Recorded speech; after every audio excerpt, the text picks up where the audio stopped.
हिमाचल में सीएम सुक्खू ने स्वास्थ्य विभाग के साथ की बैठक। स्वास्थ्य सूचना प्रबंधन प्रणाली समय पर शुरू करने के दिए निर्देश। 56 अस्पतालों में शुरू की जाएगी प्रणाली।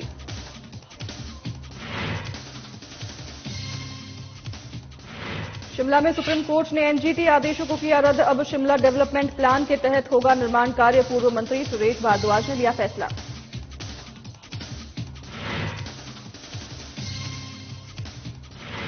शिमला में एनजीटी के आदेश रद्द होने पर बोले सीएम के सलाहकार नरेश चौहान। शीर्ष न्यायालय के फैसले का किया स्वागत। कहा शिमला डेवलपमेंट प्लान के तहत होगा निर्माण कार्य।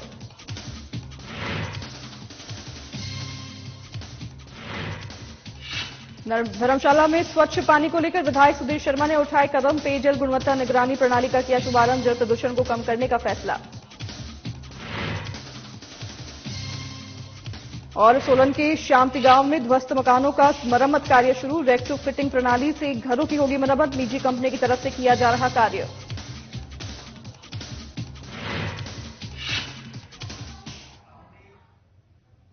नमस्कार, स्वागत है आपका। मैं हूं आपके साथ अनाया शर्मा। शुरुआत करेंगे खबरों की विस्तार से।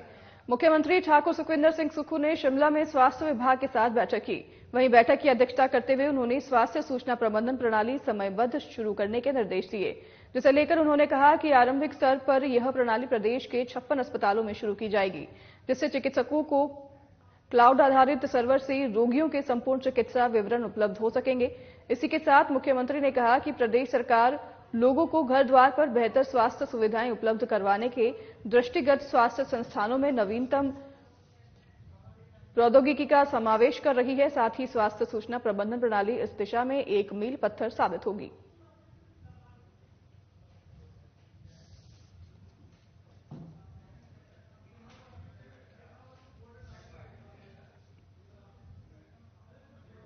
शिमला में सुप्रीम कोर्ट के एनजीटी के आदेशों को रद्द कर दिया है। अब शिमला डेवलपमेंट प्लान के तहत ही यहां भवनों का निर्माण होगा। वहीं आपको बता दें कि नेशनल ग्रीन ट्रिब्यूनल ने साल 2017 में शिमला शहर के कोर और ग्रीन एरिया में भवन निर्माण पर रोक लगा दी थी, जिससे अब शिमला शहर के लोगों को खासी राहत मिली है। बताया जा रहा है कि कई ऐसी जनहित से जुड़ी इमारत का भी निर्माण हो सकेगा, जो अब तक एनजीटी के आदेशों की वजह से नहीं हो पा रहा था। इनमें अस्पतालों की कई बड़ी इमारतें भी शामिल हैं।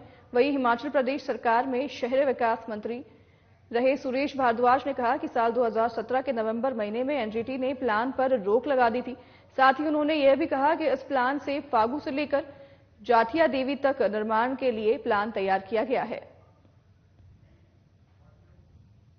कंस्ट्रक्शन एक्टिविटी चाहे वो कोर एरिया हो या आपका रिस्ट्रिक्टेड एरिया हो, अन्य जितने भी जो है उसमें जो प्रावधान किए गए हैं डेवलपमेंट प्लान में, उसके मुताबिक होगी। असल में डेवलपमेंट प्लान 1979 में जब ये कानून बना था तब बननी चाहिए थी, लेकिन दुर्भाग्यवश जो है ये प्लान नहीं बनी पाई। ये जब अर्बन डेवलपमेंट डिपार्टमेंट मेरे पास था तो अन्य शहरों की भी डेवलपमेंट प्लान हमने बनाई और शिमला की भी डेवलपमेंट प्लान जो है ये बनाई है। इसे जो है वो माननीय उच्चतम न्यायालय ने स्वीकार किया है, स्वीकारोक्ति दी है अपनी, तो उसके मुताबिक जो है वो शिमला की जनता को जो राहत मिलेगी, मैं इसके लिए शिमला की जनता को बहुत बहुत बधाई देना चाहता हूं। शिमला योजना क्षेत्र पर राष्ट्रीय हरित अधिकरण के आदेशों और शिमला विकास योजना के कार्यान्वयन पर रोक लगाने वाले अन्य 2 आदेशों को रद्द करने के शीर्ष न्यायालय के फैसले का स्वागत करते हुए मुख्यमंत्री के प्रधान सलाहकार नरेश चौहान ने कहा कि यह वर्तमान राज्य सरकार के ठोस प्रयासों के कारण संभव हो पाया है। साथ ही प्रदेश सरकार का तपफ से शिमला में विकास गतिविधियों और निर्माणों पर पूर्ण प्रतिबंध के खिलाफ मामले को प्रभावी ढंग से सर्वोच्च न्यायालय के समक्ष प्रस्तुत किया गया।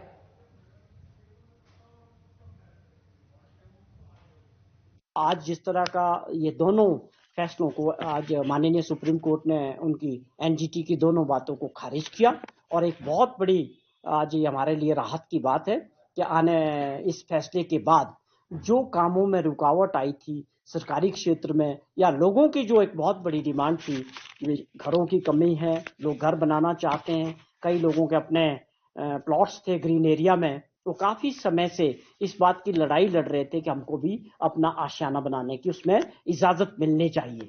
तो ये सारी चीजें आज साफ हो गई कि ग्रीन एरिया में कितनी कंस्ट्रक्शन होगी, कितना घर वो बना पाएंगे, उसमें 2 स्टोरीज होगी या जहां पर ड्राइव इन होगा, सड़क होगी, वहां पर पार्किंग फ्लोर भी मिलेगा। और उसके बाद कोर एरिया में क्या है, ये सारी बातें उसमें जजमेंट में साफ की गई है। और जो development plan town and country planning या सरकार ने जो बनाया था, उसको जो है अब वो लागू हो सकता है, क्योंकि सुप्रीम कोर्ट ने उस बात को माना है। बीजेपी जिला की बैठक मंडी के जिला परिषद भवन के सभागार में बीजेपी जिला अध्यक्ष निहाल चंद शर्मा की अध्यक्षता में संपन्न हुई। इस बैठक में विशेष रूप से बीजेपी प्रदेश महामंत्री बिहारी लाल शर्मा उपस्थित रहे। वहीं बिहारी लाल शर्मा ने कहा कि हाल ही में प्रदेश की बैठक शिमला में संपन्न हुई, उसके बाद अब सभी जिलों की बैठक हो रही है। साथ ही बिहारी लाल शर्मा ने बीजेपी आने वाले समय में कौन से कार्यक्रम किस तरह करेगी, इसकी भी जानकारी दी। 22 जनवरी को भव्य राम मंदिर के प्राण प्रतिष्ठा का होना आज के समय में बहुत खुशी और गर्व का विषय है। रामलला की प्रतिष्ठा वाले दिन मंदिरों में भजन किए जाएंगे और 25 जनवरी से 20 मार्च तक रामलला के अनेकों कार्यक्रम किए जाएंगे। आगे उन्होंने कहा कि देश के प्रधानमंत्री नरेंद्र मोदी एक बार फिर तीसरी बार देश के प्रधानमंत्री बनेंगे। देश की जनता को मोदी के नेतृत्व पर पूरा भरोसा है।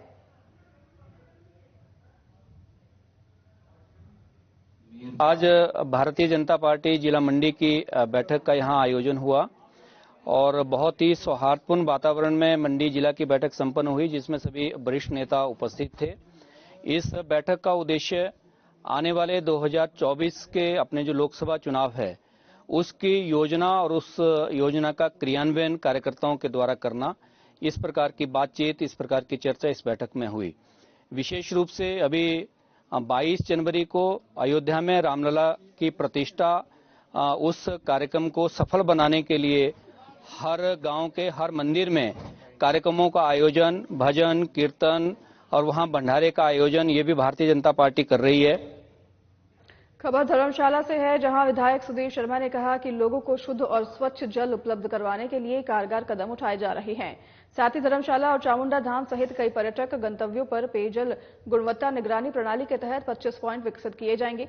वहीं आपको बता दें कि विधायक सुधीर शर्मा ने धर्मशाला में 18 लाख की लागत से शहीद स्मारक और DRDA के समीप वास्तविक समय पेयजल गुणवत्ता निगरानी प्रणाली स्कीम का शुभारंभ किया है, जिसको लेकर विधायक सुधीर शर्मा ने कहा है कि जल प्रदूषण वर्तमान में एक बहुत बड़ी चुनौती है और लोगों को स्वच्छ जल प्राप्त हो, उसके लिए धर्मशाला में पेयजल गुणवत्ता निगरानी प्रणाली को विकसित किया जा रहा है। वहीं अगर प्रयोग सफल रहा तो अन्य जगहों पर भी इसी तरह से पेयजल सप्लाई सुनिश्चित की जाएगी।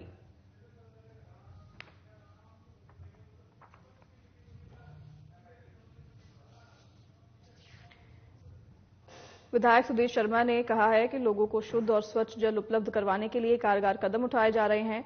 साथ ही उन्होंने आगे कहा है कि धर्मशाला और चामुंडा धाम सहित कई पर्यटक गंतव्यों पर पेयजल गुणवत्ता निगरानी प्रणाली के तहत 25 पॉइंट विकसित किए जा रहे हैं।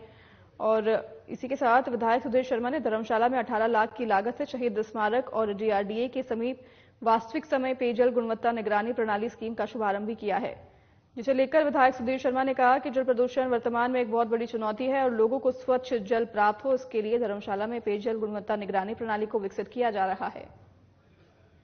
विभाग ने यहाँ पर एक रियल टाइम मॉनिटरिंग सिस्टम जो है ड्रिंकिंग वाटर का लगाया है। ये धर्मशाला का पहला है। अभी इसके बाद जो है दूसरा हमारा नीचे वॉर मेमोरियल के सामने जो लगा है, इसके बाद उसका भी उद्घाटन करेंगे। और ऐसे ही हमारा प्रयास है कि शहर भर में लगभग 25 पॉइंट चिन्हित करके इसको लगा देंगे। इसमें एक तो ये है कि रियल टाइम मॉनिटरिंग, मतलब कि किस प्रकार की गुणवत्ता का जल जो है वो पेयजल लोगों को मिल रहा है। दूसरा हमारा प्रयास ये है कि क्योंकि प्लास्टिक से बहुत ज़्यादा कूड़ा करकट जो है फैलता है शहर में और प्लास्टिक का डिस्पोजल नहीं है, तो जिस प्रकार से दुनिया के अन्य देशों में जैसे सैन फ्रांसिस्को है, उन्होंने प्लास्टिक बैन कर दिया बोतल। पहले अभी ट्रायल बेस पे देखेंगे कि गुणवत्ता कैसी रहती है, पानी की क्वालिटी कैसी रहती है। अगर इसमें सफल हो गए तो फिर हम आगे उस ओर बढ़ेंगे। सोलन जिला के शामती में जुलाई महीने में बरसात के कारण खासा नुकसान हुआ, जिसमें लगभग शामती पूरी तरह से ध्वस्त हो गया था। वहीं अब शामती में कुछ हद तक ठीक मकानों का मरम्मत करने का कार्य आरंभ हो गया है। आपको बता दें कि रेट्रोफिटिंग प्रणाली से इन घरों को रहने लायक किया जा रहा है। वहीं निजी कंपनी की तरफ से इस कार्य को अंजाम दिया जा रहा है। जिसको लेकर हमारे संवाददाता से बात करते हुए जीनी कंपनी के प्रबंधक शुभम पांडे ने बताया कि इस तकनीक से उन्होंने देश के कई राज्यों में घरों को फिर से पहले से मजबूत किया है। साथ ही उन्होंने कहा कि सोलन जिला के शामती में भी प्रथम चरण में 3 घरों को वे रेक्टोफिटिंग प्रणाली से पहले से मजबूत करेंगे। हमारे कंपनी का नाम है HSBL हाउस लिफ्टिंग कंपनी।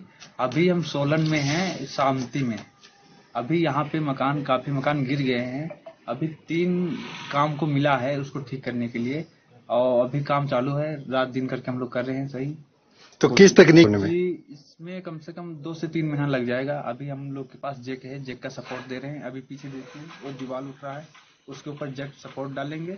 इसके बाद में पूरी दीवार निकाल के रिमूव करके दूसरा न्यू दीवार लगाएंगे। इसमें पहले से ज्यादा स्ट्रॉन्ग करेंगे इसको। केरल, कर्नाटका में, उड़ीसा में, जम्मू में चल रहा है और आसाम में।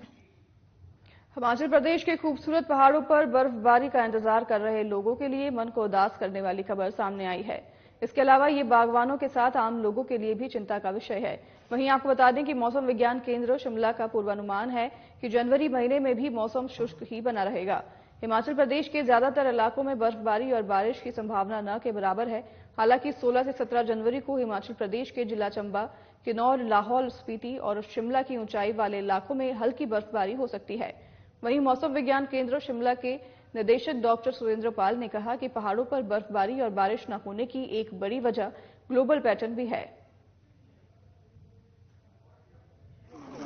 प्रदेश में अगर हम 8 से 10 दिन की बात करते हैं तो कोई अच्छे संकेत नहीं है, और ऐसा है कि बीच में हल्की स्नोफॉल की पॉसिबिलिटी है 1 से 2 दिन, लेकिन उसमें भी सिर्फ 3 और 4 जिले ऐसे हैं जहां पे स्नोफॉल हो सकता है।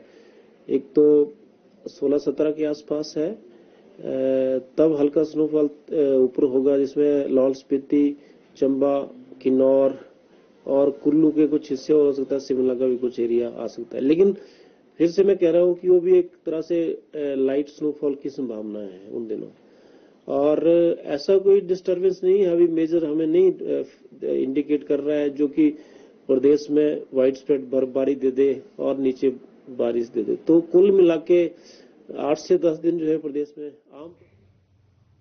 फिलहाल इस बुलेटिन को यहीं करेंगे समाप्त। आपसे लेंगे विदा, हमें दीजिए इजाजत। नमस्कार।